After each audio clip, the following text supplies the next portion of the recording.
빠졌는데 우리 최기영 집사님께서 명절을 맞이해서 교회 우리 어르신들 또 가정이 조금 힘든 분들을 가일 잡수라고 이렇게 섬겨 주셨습니다. 너무 감사드리고 목자들은 우리 정경숙 권사님한테 문의하셔서 잘 이렇게 좀 잘 섬겨 주시면 좋겠습니다. 오늘 우리의 유익을 위한 하나님의 징계란 제목으로 말라기서를 강의합니다. 앞으로 주일마다 이 말라기서를 공부를 계속합니다. 그래서 여러분들이 말라기를 좀 많이 읽어보시기 바랍니다. 그래서 지금 계속해서 제가 설교를 하는 것은 뭐냐, 아직까지 본문에 들어가지 못했는데 배경을 이야기하고 있습니다. 배경, 왜 이 말씀이 이렇게 나왔는지 그 배경을 설명하고 있습니다. 그래서 우리는 갑자기 징계를 당한다든지 고통을 당한다든지 시련을 당한다든지 어려움을 당하면은 그 좋아하는 사람 아무도 없어요. 그렇잖아요. 뭐 인생이 힘들고 아프고 이런 게 뭘 좋습니까? 그런데 다윗은 시편 119편에 71절에 고난당하는 것이 내게 유익이다 그래요. 즉 시련과 역경과 이 실패가 자기에게 유익을 주더라는 거예요. 다윗 같으면 대단한 사람이거든요. 다윗은 뭐 여러분 이스라엘의 왕이지만은 이스라엘 통일 왕이지만은 그냥 왕이 된 게 아닙니다. 어릴 때 비참하게 살았어요. 거의 뭐 어릴 때 광야에서 고아처럼 살았고 10대 시절에 너무나 불행하게 살았어요. 그리고 청년 시절도 마찬가지고 쫓기면서 살았고 도망자로 누명 쓰고 억울하고 막 이렇게. 그래서 왕이 되었어도 마찬가지고 굉장히 모함을 받고 힘들게 이렇게 살았어요. 그래서 시편을 보면 거의 대부분 다윗이 쓴 시인데요, 거의 고난과 어려움과 환난 속에서 죽음의 어떤 그 절망의 기로에서 하나님이 구원해 주신 그런 내용들을 쫙 쓰고 있어요. 그래서 여러분들 보고 시편을 좀 자주 읽어보시라는 거 있잖아요. 인생이 살기 힘들다, 뭐 괴롭다, 뭐 스트레스 많이 받는다, 막 죽겠다, 막 힘들다 이런 사람 많잖아요. 그런 사람들 시편을 좀 읽어보면 참 그 다윗이 그런 상황에서도 하나님을 통해서 다시 회복하고 믿음의 승리를 고백한 노래들이 시편입니다. 여러분들이 시편을 좀 참고하시기 바랍니다. 그래서 어떤 절망 속에도 낙심하지 않고 하나님 바라봄으로 승리한 다윗을 우리 보십시다. 그래서 우리는요, 이 고난의 실은 싫어요. 그렇잖아요. 징계받는 거, 뭐 야단 맞는 거, 꾸중 받는 거, 또 인생에 실패 오는 거, 병드는 거, 뭐 가난하고 이런 거 싫잖아요. 이스라엘 백성도 마찬가지인 거예요. 하나님이 사랑한다 그러면서 왜 우리에게 어려움을 주십니까? 이런 거예요. 우리 가정에, 직장에, 사업에, 자녀 속에, 환경, 나라 속에 전쟁을 주고 막 전염병을 일으켜서 병들게 하고 곡식들을 다 키우는데 곡식들이 막 메뚜기 와서 다 먹어버리고 팥종이 와서 다 먹어버리고 익지도 못하고 다 떨어져 버리고 먹을 게 하나도 없고 비가 안 와서 기근 중에 있고 이런 엄청난 어려움과 환난이 일어나. 하나님이 우리를 사랑하면은 왜 이런 일이 일어납니까 하는 거예요. 지금 이스라엘 백성이 그죠? 반항하는 거예요. 지난 시간에 그래서요. 그래서 이런 것을 통해서 자기를 돌아봐야 되는데 하나님 사랑한다 그러놓고 왜 우리에게 이런 어려움을 줍니까? 왜 고난 줍니까? 하면서 반항하고 원망하면서 대들고 하나님 떠나버렸어요. 그래서 어디까지 갔냐? 하나님 사랑한다 그러지만은 우리 삶이 이렇게 고달프고 물질적으로 어렵고 병이 들고 힘들면은 하나님 더 이상 하나님 말씀 안 듣겠습니다. 하나님 예배 안 드리겠습니다. 하나님이 원하는 공의의 길 안 가겠습니다. 이제는 우리 마음대로 살겠습니다. 그러는 거예요. 얼마나 하나님이 마음이 아프겠어요. 그래서 계속해서 하나님은 선지자를 보내는 거예요. 선지자들은 하나님의 말씀을 대언하는 종입니다. 오늘 목회자 아닙니까? 그래도 너희들이 이 환난과 고난과 어려움 속에서도 살 길은 회복받는 길은 하나님께 돌아와서 예배하는 길밖에 없다. 말씀 묻잡는 길밖에 없다. 이렇게 해도 이제는 마음도 눈도 귀도 다 닫아버리고요, 안 들어옵니다. 너무나 이 안타까운 상황에 지금 처해져 있는 거예요. 그래서 오늘 우리는 진짜 하나님이 왜 우리에게 징계를 주시는가, 오늘 설교가 그겁니다. 왜 고난을 주시는가, 왜 시련을 주시는가, 이것을 우리가 깨달아야 돼요. 중요한 사실은 이런 징계와 고난과 이 시련은 하나님이 우리를 죽이려고 하는 게 아닙니다. 여러분 기억하셔야 돼요. 자식이 격기를 갈 때 부모가 어때요? 처음에는 말로 하잖아요. 야, 공부해라, 바르게 하라. 그런데 말 안 들으면 어떻게 해요? 매질을 합니다. 잠언에서도 그래요. 자식한테 매질을 하라 그래요. 부모가 매질 안 하면 자식이 결핍으로 간다 그래요. 이거 안 된다 그래요. 그래서 적당한 매질을 해라 그래요. 잠언에 나와 있어요. 그래서 자식을 바른 길로 이끌어 가라는 거예요. 하나님이 우리를 징계하는 것은 우리를 살리고 우리를 유익하기 위함입니다. 우리에게 복 주게 하기 위함. 두 가지예요. 하나는 뭐냐? 믿음의 그릇을 키우는 거예요. 믿음의 그릇이 커야 돼요. 여러분, 돈 많이 벌기 원하잖아요. 우리는 옛날에는 보면은요, 옛날에 보면은 60년대만 해도 여러분 70년대 보면 밥그릇이 컸어요. 요즘 그 밥그릇 한 5인분 될 것 같아. 얼마나 큰지 몰라. 국그릇도 컸고, 그것도 밥그릇도 큰데 거기다가 밥을 꾹꾹 밟아가지고 고봉으로 어디 우리 할아버지 봉분 만드는 것처럼, 산소 만드는 것처럼 이렇게 다 그렇게 먹을 게 밥밖에 없으니까 밥심으로 사는 거예요. 그래 잡수고 또 막걸리 농주를 막 또 시시때때로 잡수고. 아이고 참 그래 많이 잡sus어요. 그렇잖아요. 그렇게 밥을 이렇게 잡수고 이렇게 막 이렇게 살았는데, 요즘은 뭐 누가 그렇게 밥을 많이 먹나요? 요즘은 밥이 안 먹고 뭐 다 다이어트하고 적게 먹고 이렇게 하는 시절인데, 근데 문제는 뭐냐면은 오늘 우리가요, 하나님 말씀을 보면은 하나님께서 우리에게 밥그릇을 키운다는 거예요.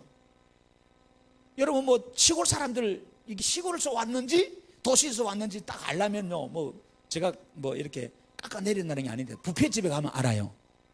시골에서 올라온 할머니 할아버지들은 접시에 가지고 소복하게 싸와요. 그러지 않아야 되는데, 왜냐하면 한 번 먹고는 못 먹는 줄 알고 그걸 안 가르쳐 줬으니까. 그러니까 좀 가이드가 미리 이야기하지. 딸들이나 이렇게, 엄마 천천히 조금 드시고 싶고 다 하루 종일 잡숴도 괜찮아, 수백 번 왔다 갔다 도 괜찮다, 천천히 잡수라고 그래 하면 되는데, 이걸 딸들이요, 아들들이 안 가르쳐줘. 그러니까 눈치만 보거든. 근데 전부 다 보고 소복이 샀거든. 나는 더 소복이 사는 거예요. 제가 그리고 또 뭐냐, 맛있는 게 나오면 다음에 안 나오는 줄 알고, 다 떨어지면 끝인 줄 알고, 이것도 가르쳐줘야 돼. 아닙니다 엄마 아빠, 또 나옵니다, 또 나옵니다. 천천히 조금씩 드세요. 이게 몰라서. 그래서 시골에서 오신 분들을 보면은 접시 요만한 손바닥만한 접시에다가 소복하게 사, 그것도 맛있는 거 안 잡술 거 뭐예요? 평상시 집에서 먹는 김밥 같은 거 있잖아요. 고기 같은, 닭다리 같은 것만 소복하게 싸는. 참 이것도 자식이 가르쳐 줘야 돼. 가장 맛있는 거, 먹기 힘든 것부터 드시라고. 이게 자식들 할 도리래. 그러니까 여러분 그거 보면 그래서 여러분, 접시는 옛날에 뷔페 식당에 접시 컸었어요. 근데 요즘은 가면 갈수록 접시가 작아지더라고요. 소식들 하니까. 여러분 우리는요, 그릇이 커야 돼. 이 말은 뭐냐, 뭐 잔치할 때도 그래요. 그릇이 큰 사람은요, 넉넉하게 손님 100명 오면 한 200명분 만들어놔. 그래서 푸짐하게 갈 때도 싸주고. 그래서 음식에서 인신난다고 말이야. 쌀국에서 인신난다 그랬잖아 옛날에. 참 우리나라 사람들 아닌 것 같아. 음식이 좀 넉넉하게 해야 되는데, 사람은 100명 모이는데 먹을 거는 한 젓가락 가서 끝나버리네. 그 일본식으로, 일본은 다 1인분씩 주잖아요. 우리가요, 그릇이 크다 이 말은 뭐냐면은, 여러분 믿음의 그릇이 커야 축복을 많이 담죠. 하나님이 그릇을 크게 하려야, 여러분 똑같지 않습니까?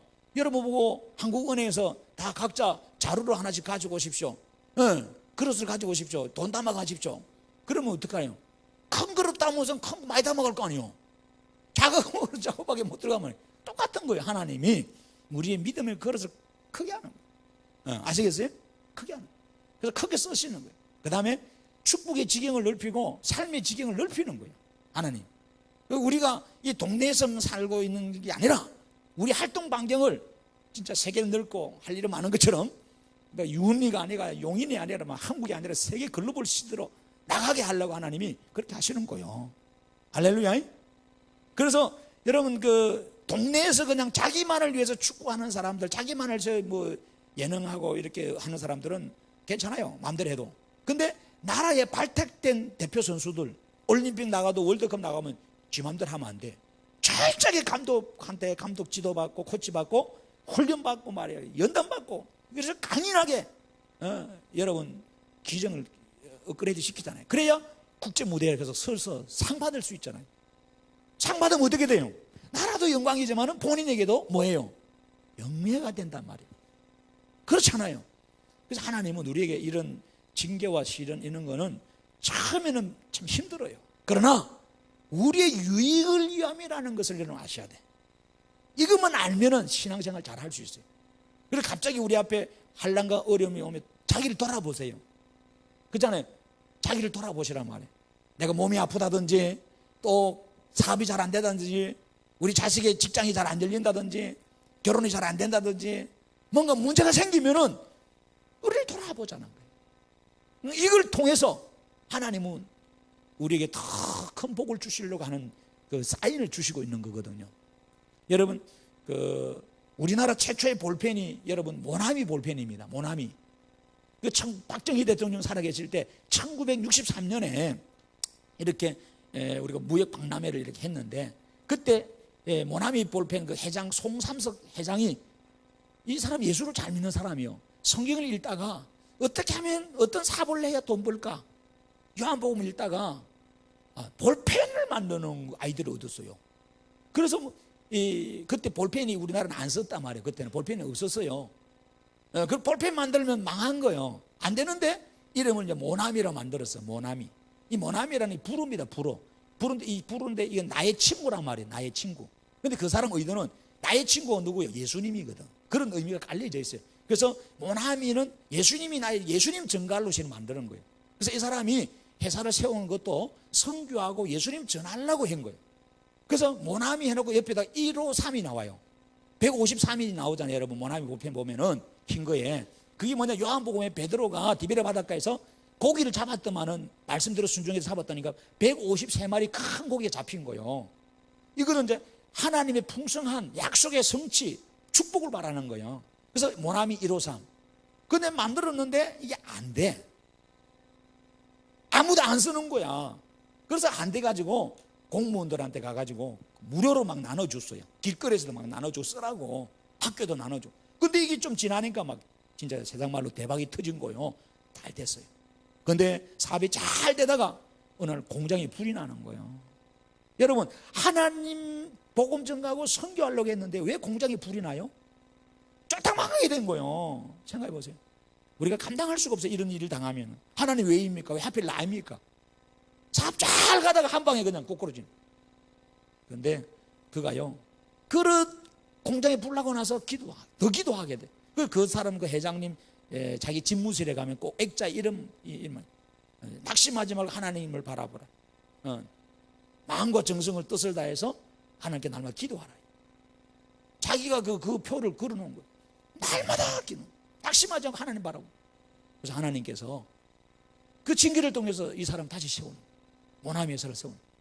그래서 문구류의 이 브랜드에서는 국내에서 주도적인 역할을 하고 세계적으로 내놔도 손색이 없을 정도로 지금 성장하는데, 여러분 보세요. 그 모나미 출발에 우리가 흔히 쓰고 있는 모나미 볼펜, 흰 볼펜이었잖아요. 그죠? 그렇게 탄생된 거란 말이에요. 153이. 그 의미가 있는 거예요. 여러분 기억하십시다. 하나님은 왜 징계 주시냐? 우리를 하나님 앞에 바로 세우기자, 말씀 앞에 우리가 세우고자 하는 거예요. 왜? 말씀을 떠나서 우리가 말씀을 떠나서 저주하고 환난이 왔기 때문에 말씀 앞에 서면은 우리 인생의 저주가 다 끊어집니다. 그거 아셔야 돼요. 그래서 하나님은 다시 하나님 앞에 서게 하기 위해서 우리에게 징계와 고난을 주십니다. 하나님께 다시 돌아와서 말씀 앞에 설 때만이 영생의 복락을 우리가 누리게 됩니다. 그런데 어렸을 때 우리는요, 이 징계 받으면요, 고난 받으면 당장이 뭐예요? 환경이 어려우니까 기쁘립니다. 하나님 앞에 안 오고 예배 안 하고 기도 안 하고 지 마음대로 지 생각대로 삽니다. 아모스 4장에 가면은 아모스 4장 6절 이하에 아모스는요, 정말 비통하는 마음으로 하나님의 마음을 담고 호소하는 거예요.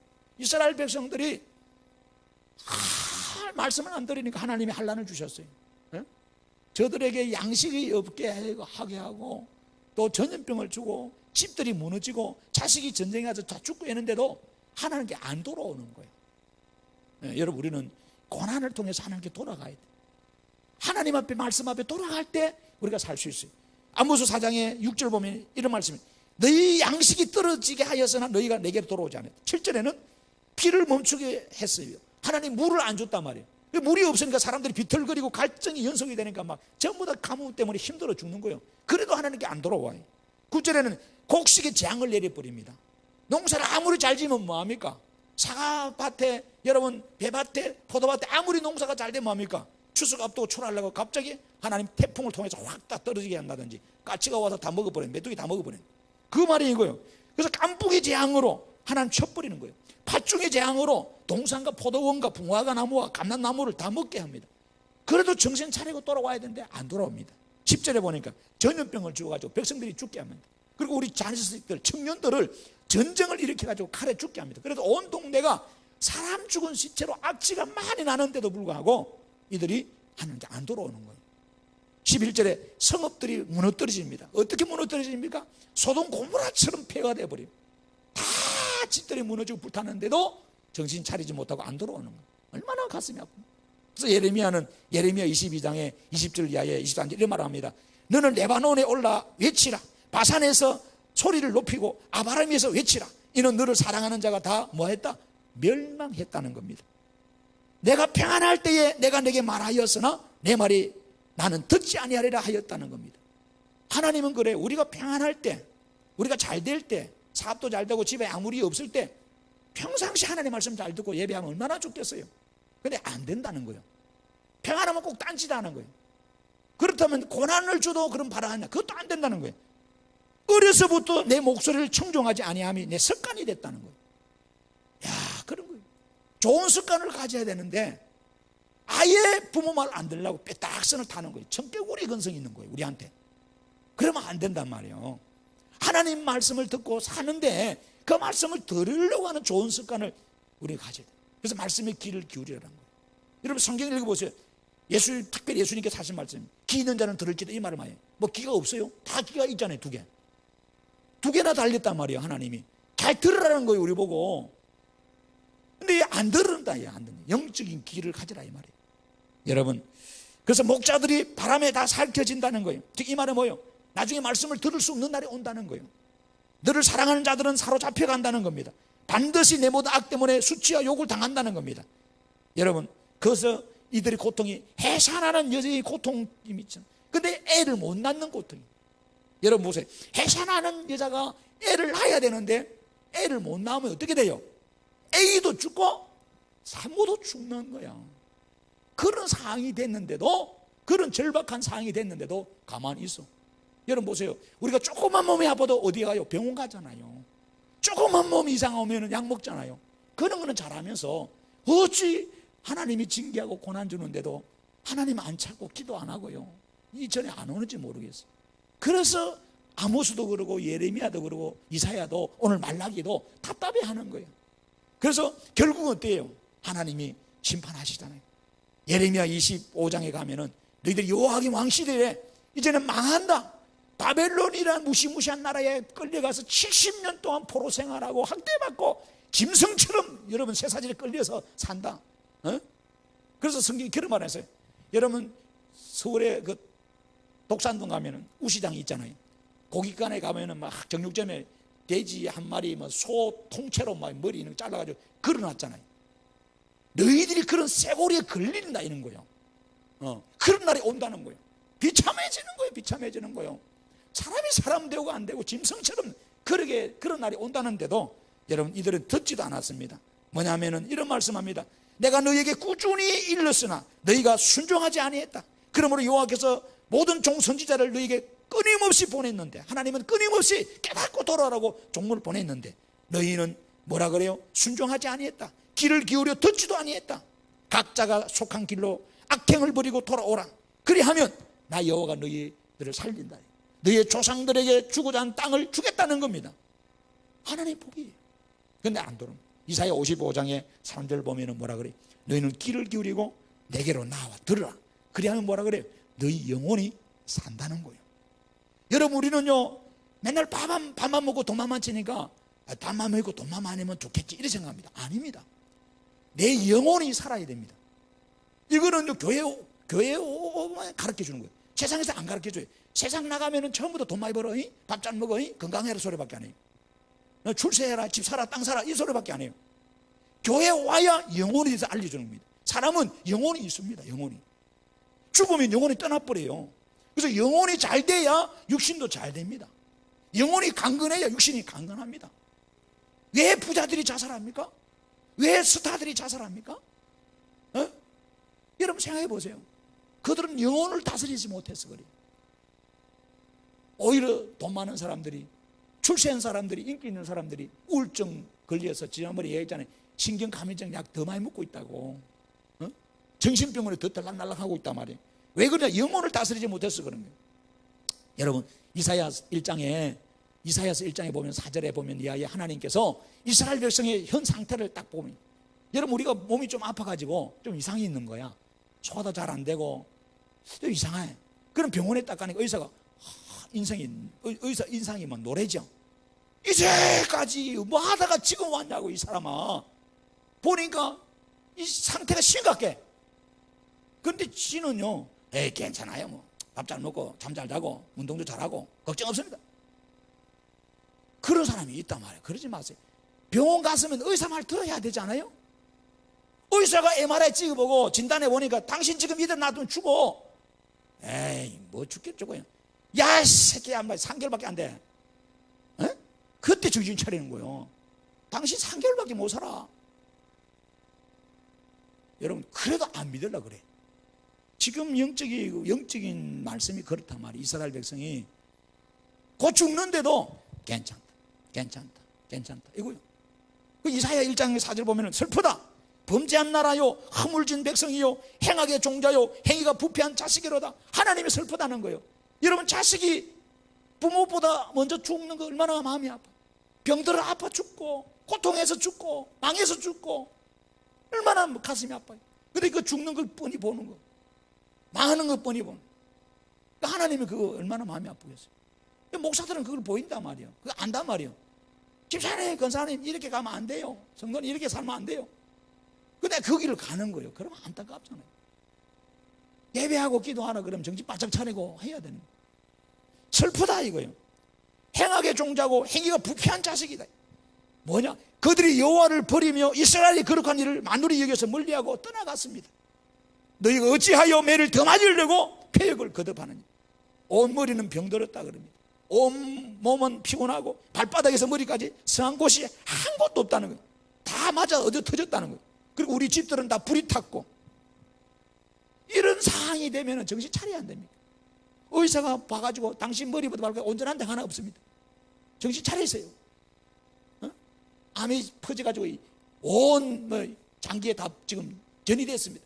그럼 정신 차려야 될 텐데, 괜찮아요. 여전히 술 마시고 여전히 담배 피우고 여전히 마음대로 가져가고 지 마음대로 운동 안 하고 그러면 안 되잖아요. 그런 사람들은 삶을 자포한 사람이에요. 스스로 포기한 사람이에요. 그 옆에 가족들도 답답해요. 살 길이 있다 그러는데 의사는 그러나 낙심하지 마세요. 살 길이 있습니다. 그 사는 길이 있으면 처방전을 주면 그거 들어야 되지 않겠어요? 아멘 안 하. 여러분 다 죽을란 가면 되지 뭐다. 아이고 참나.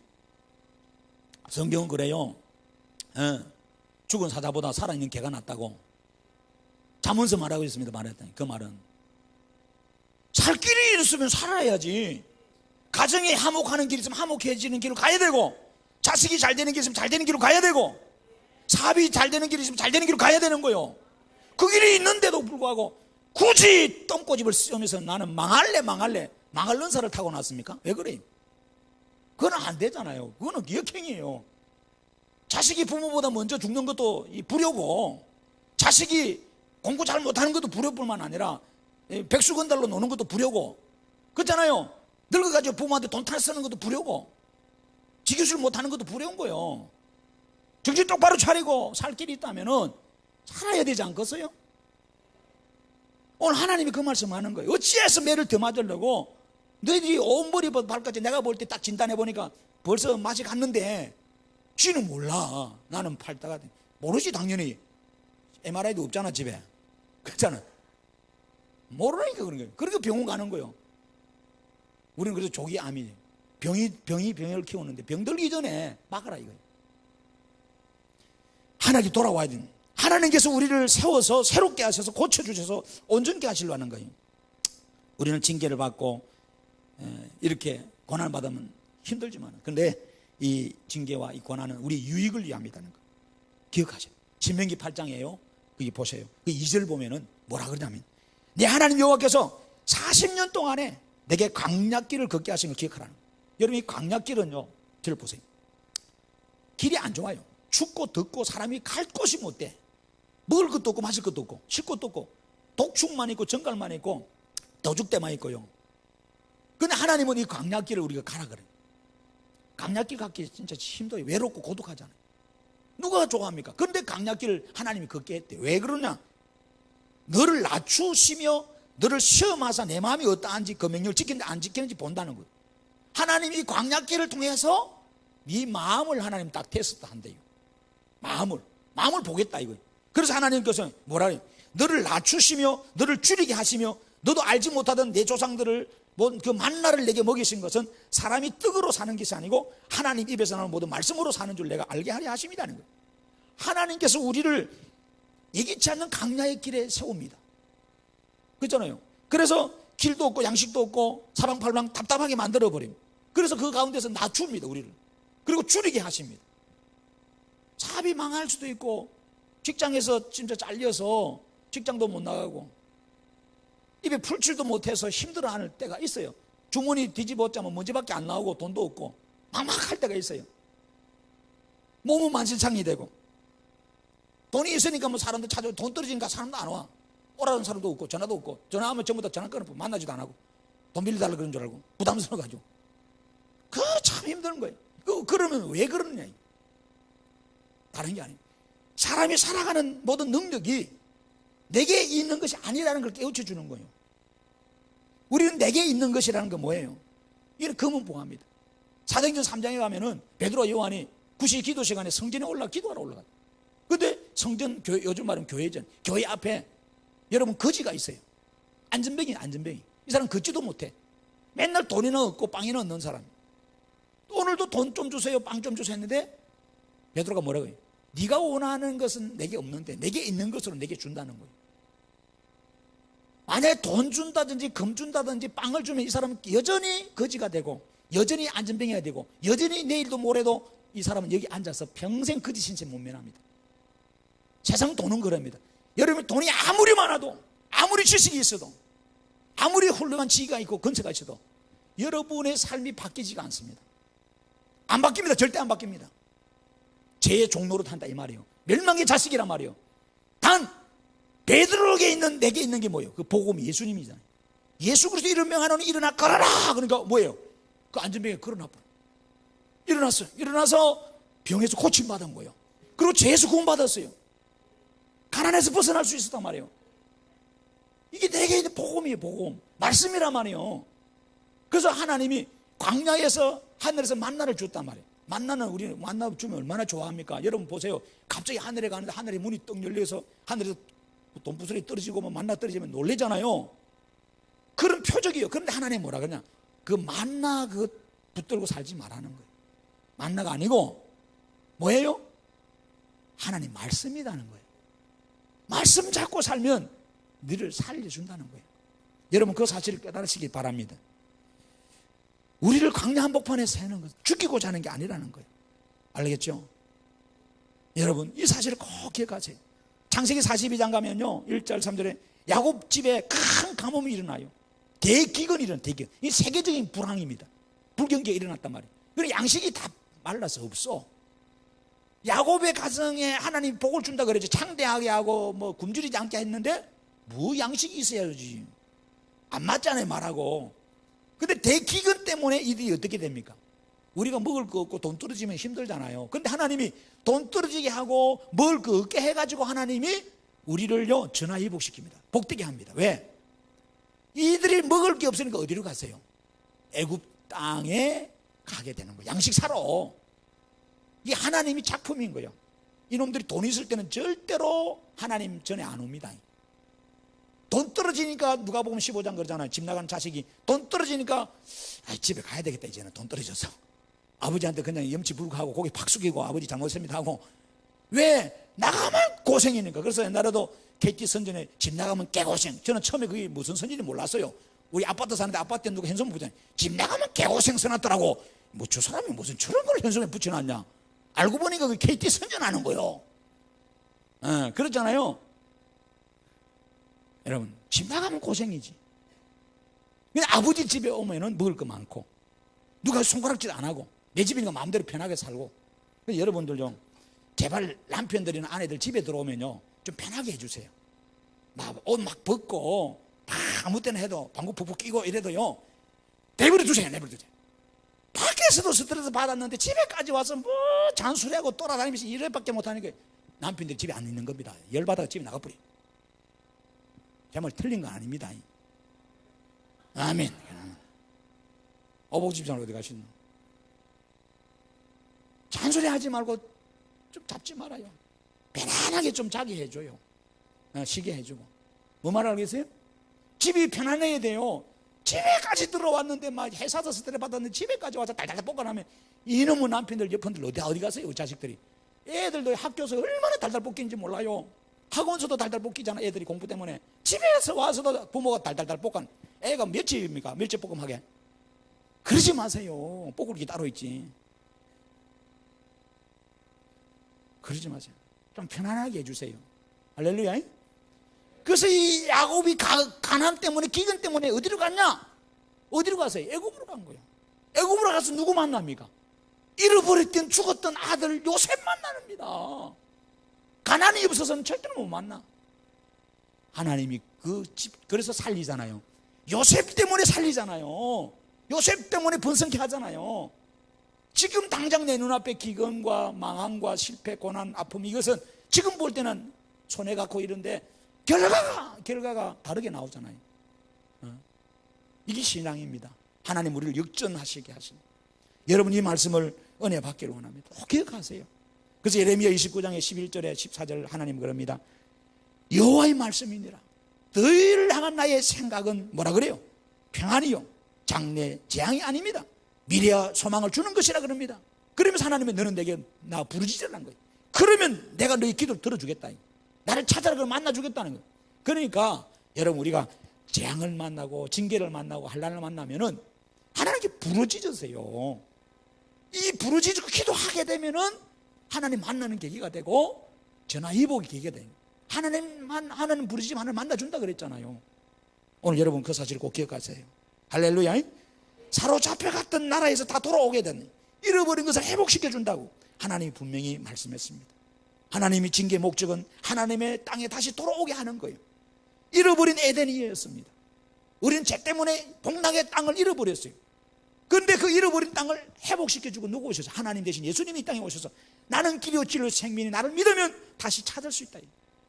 여러분 우리는 이 복락의 땅으로 가야 돼. 이 축복의 땅으로 가야 된단 말이에요. 그 축복의 땅이 신명기 8장에 나와 있어요.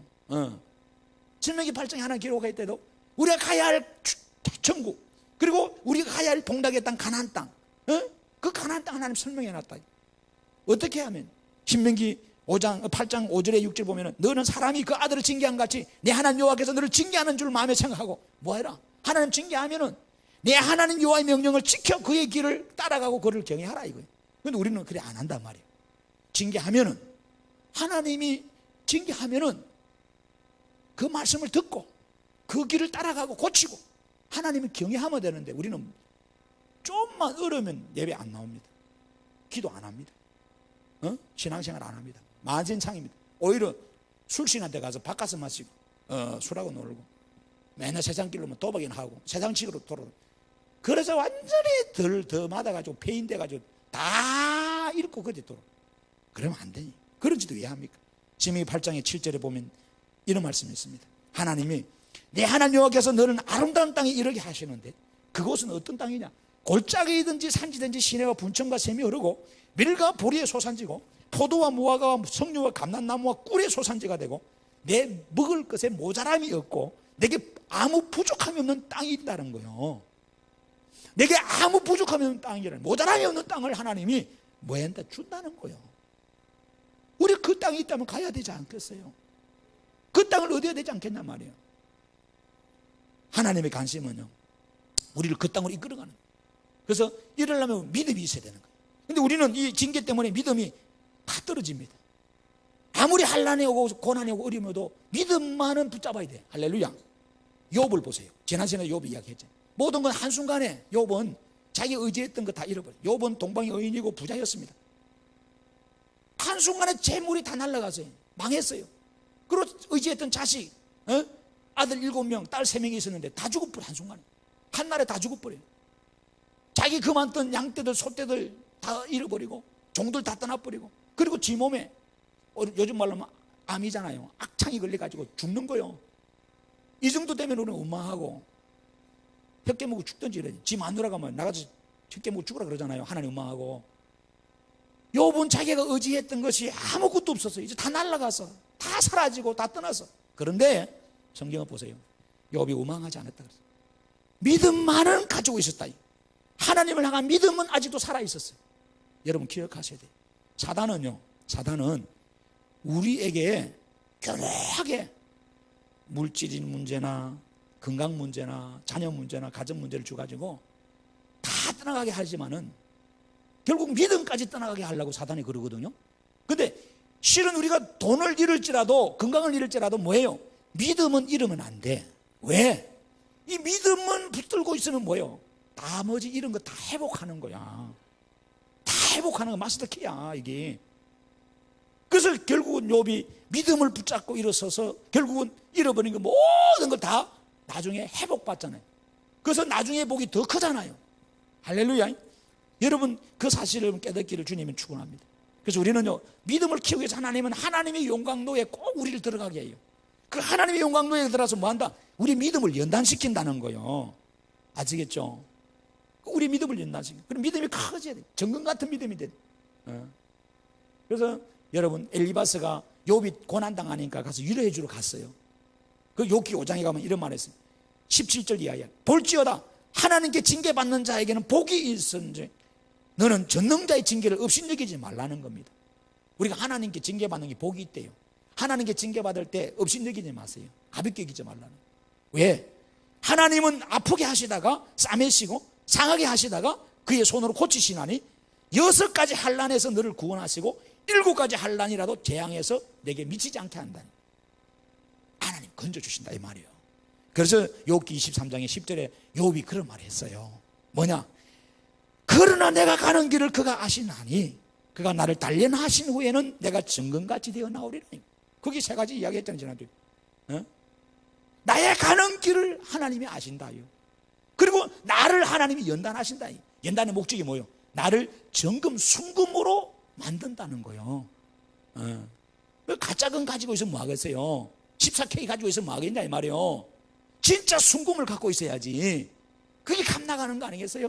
하나님이 우리를 이렇게 여러분 연단하셔서 징계하셔서 진짜 믿음의 순금을 만들어 주신다는 거예요.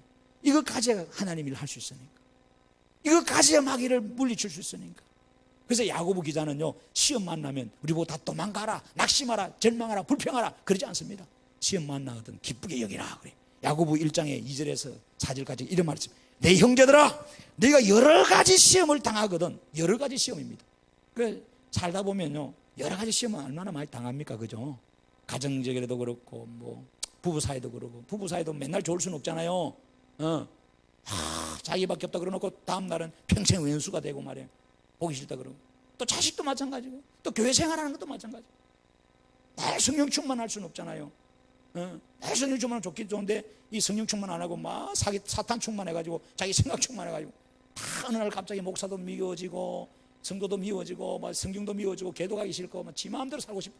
이 사탄이 역사하는 거예요. 참 그런 거 보면 마음이 아파요. 그래서 여러 가지 시험 만나면 뭐라 그래? 온전히 기쁘게 여기라는 거예요. 왜 기쁘게 여기다? 이해가 안 되잖아. 믿음의 시련이 인내를 만들어낸다. 인내. 그래서 인내를 이루라. 인내를 이루면 뭐예요? 너희를 온전하고 구비하여 조금도 부족함이 없게 한다. 결론이 뭐예요? 조금도 부족함이 없게 만든다는 거예요. 인내하면 더 완벽한 사람으로 만든다는 거예요. 더 다듬어 준다는 거예요. 그래서 여러분 동네 아까도 말했지만 동네에서 폼 잡고 골 차는 사람들, 뭐 무용하는 사람들, 뭐 기술을 가지고 하는 사람, 국제대회나 아무것도 아니에요. 국제대회 나가는 사람들은 뭐예요? 더 다듬고 더 연단하고 더 확실하게 실수 없도록 만들잖아요. 멋있게. 하나님이 그러니 시험을 이기는 자가 돼야 돼요. 이 시험과 징계 속에서 우리의 삶을 여러분 돌아보고 하고 부족한 걸 채우는 하나님의 척경입니다. 여러분 그걸 아셔야 돼요. 할렐루야. 그래서 여러분 히브리서 12장에 그런 말합니다. 5절 이하에 내 아들아 주의 징계하심을 경히 여기지 말라. 가볍게 여기지 말라는 거예요. 꾸지람을 받을 때 낙심하지 말라는 거예요. 우리는 그런데 막 설교 듣다가 꾸지람 당하고 목사한테 꾸지람 당하고 이러면 기분 나빠해요. 근데 안 그래요. 디모데후서 3장 16절에 하나님 말씀은 바르게 하고 의로 교훈하고 책망하기 유익하다 그랬어요. 막 찌른단 말이야 말씀이. 그래서 오늘날 성도들은 다 뭐 축복 말씀은 잘 된다는 말씀 이러면 그러면 안 돼요. 의사가 정직해야 돼요. 내가 몸이 아파서 나는 몸이 아픈데 의사는 알아. 솔직히 해줘야 돼. 그걸 빨리 내가 고치고 생활 습관도 고치고 빨리 낫는 길을 가야 되는데 괜찮아요? 괜찮아요? 괜찮아요? 아이고 아파서 갔는데 괜찮대. 그게 돌팔이지 뭐. 그러면 안 된단 말이에요. 아프면 당신이 이렇게 아프니까 이렇게 하면 삽니다. 건강 챙기세요. 이렇게 가야 되지 않겠어요? 그 성경은 정확합니다. 아시겠어요? 성경은 우리에게 봐주는 게 없어요. 생명의 길로 가기 위해서는 불필요한 거 다 가차없이 잘라버려야 되는 거예요. 하나님께서 그래서 말씀이 칼인 거예요. 주께서 사랑하는 자를 징계하시고 그가 받아들이신 아들마다 채찍질한다. 그래서 징계는 다 받는 것이다. 너에게 없으면 사생자고 친아들이 아니다. 친아들이니까 내가 때리고 한다. 내 자식 아니든 내가 뭘로 간섭하고 있어요. 여러분 내 자식이니까 잔소리도 하고 매질도 하고. 하나님 그러단 말이에요. 우리 육신의 아버지가 우리를 징계해도 공경했거든. 하물며 모든 영이 아버지께 더욱 복종하며 살려 하지 않겠느냐. 그들은 잠시 자기 뜻대로 우리를 징계했거냐. 오직 하나님은 우리의 유익을 위해서 우리를 징계했다는 거예요. 우리 유익을 위해서. 여러분 그 사실을 깨달았어요. 이런 징계를 받고 나면 우리는 어떻게 돼요? 이런 말, 무릇 징계가 당시에는 즐거워 보이지 않고 슬퍼 보이나 후에 그로 말미암아 뭐래요? 연단받은 자들은 의와 평강의 열매를 맺느니라. 그러므로 피곤한 손과 연약한 무릎을 이렇게 세우고 너희 발을 위해서 곧은 길을 만들어 저는 다리라 하여금 어그러지지 않고 고침을 받게 하라. 이게 뭔 말이에요? 낙심하지 말고 절망하지 콧파뜨리지 말고 믿음 생활 잘 하라 이 말이에요. 고난이 오고 문제가 있을수록 더 문제는 분명히 답이 있다. 문제를 통해서 기회가 온다. 내게 축복 계기가 온다. 나를 일으키는 발판이 된다 생각하고 더 달려가야 돼. 예배하고 기도하고 말씀 안에 서야 됩니다. 여러분 2000년도에 7월 달에 교통사고가 크게 났어요. 올림픽들에서. 여러분 지선아 사랑해라는 책이 있죠. 이지선 씨 지금 35살이더라고 보니까요. 앞전에 SBS 힐링 캠프에 나왔는데 지금 이 책이 나온 지 좀 됐는데 지선아 사랑하는 책이 지금 교보문고에서 베스트 1위입니다. 힐링 캠프에 나오고 나서 정말 아름답고 고운 여자입니다. 2000년도에 이하여자대학교의 유아교육과에 4년 재학 중이에요. 4년 졸업반이었어요.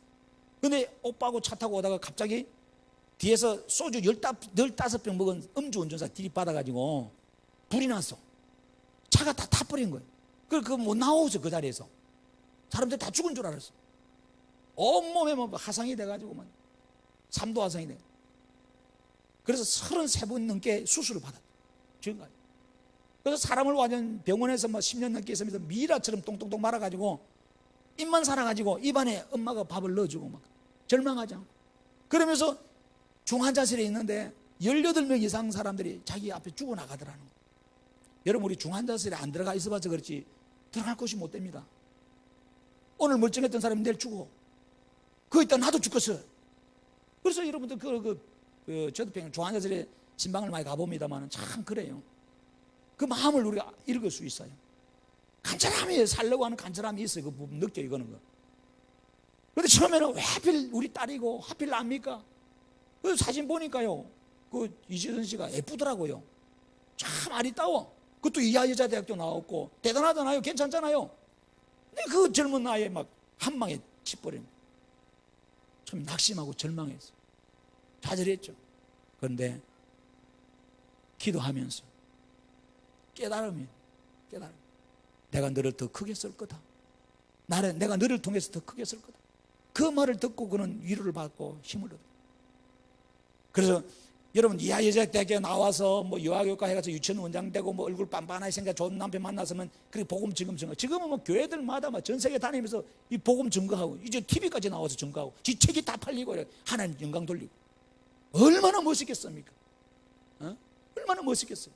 그래서 어떤 사람은 그런 일 당해서도 혀깨 먹고 죽는 사람도 있는 반면에, 이 사람 보세요. 얼굴이 막 만신창이잖아요. 손가락이, 여자 아가씨가 손가락이 없어가지고 다 끝이 다 화상 입어가지고요. 글을 못, 남아있는 그 살점 가지고 글을 쓰는 거예요. 지금은 미국에 가서 이런 박사과정 하고 있어요. 복지. 이제 졸업반이라 그래요. 논문 남았다잖아요. 악착같이, 응?